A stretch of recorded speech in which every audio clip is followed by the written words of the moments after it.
ಬಿಸಿಲು ಬಿಸಿಲು ಬಿಸಿಲು ರಣ ಭಯಂಕರ ಬಿಸಿಲು. ಮನೆಯಿಂದ ಹೊರಗಡೆ ಬರೋದಕ್ಕೆ ಜನ ಹೈರಾಣ ಆಗ್ತಾ ಇದ್ದಾರೆ.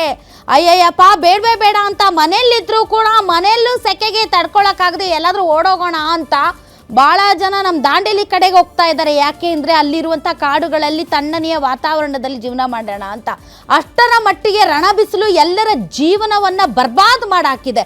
ಎಷ್ಟರ ಮಟ್ಟಿಗೆ ಬಿಸಿಲು ಅಂತಂದರೆ ಸೂರ್ಯ ನೆತ್ತಿ ಮೇಲಿದ್ರೂ ಅದೇ ಬಿಸಿಲು, ಸೂರ್ಯ ಮುಳುಗದ ಮೇಲೂ ಅದೇ ಬಿಸಿಲು, ರಾತ್ರಿ ಹೊತ್ತು ಚಂದ್ರ ಬಂದರೂ ಅದೇ ಬಿಸಿಲು, ಅದೇ ಸೆಕೆ. ಬಿಸಿಲಲ್ಲ ಸೆಕೆ. ಸೊ ಹೀಗಾಗಿ ಜನ ಭಾಳ ಪರಿತಪಿಸಿ ಹೋಗ್ತಾ ಇದ್ದಾರೆ. ಏನು ಮಾಡಬೇಕು, ಹೇಗಿರಬೇಕು ಅನ್ನೋದೇ ಗೊತ್ತಾಗ್ತಾ ಇಲ್ಲ. ಭಾಳ ಜನ ಹೊರಗಡೆ ಬರೋಕ್ಕೂ ಆಗದೆ, ಮನೆ ಒಳಗೆ ಇರೋಕ್ಕೂ ಆಗದೆ ವಿಚಿತ್ರವಾದಂಥ ವನವಾಸ ಅಂತ ಅನ್ನಿಸ್ತಾ ಇದೆ. ಈ ಮಧ್ಯೆ ರಣಬಿಸಿಲಿನಿಂದ ಸಾಕಷ್ಟು ಬಿಸಿಲಿಗೆ ಸಂಬಂಧಪಟ್ಟಂತಹ ಒಂದು ಬಿಸಿಲಿನ ಹೊಡೆತದಿಂದ ಉಂಟಾಗುವಂತಹ ರೋಗಗಳ ಬಗ್ಗೆ ಈಗಾಗಲೇ ಭಾಳಷ್ಟು ವೈದ್ಯರು ನೀರು ಕುಡೀರಿ, ಜ್ಯೂಸ್ ಕುಡೀರಿ, ಹಣ್ಣುಗಳನ್ನು ತಿನ್ನಿ ಅಂತ ಎಲ್ಲ ಜನರಿಗೆ ಅಡ್ವೈಸ್ಗಳನ್ನು ಕೊಡ್ತಾ ಇದ್ದಾರೆ.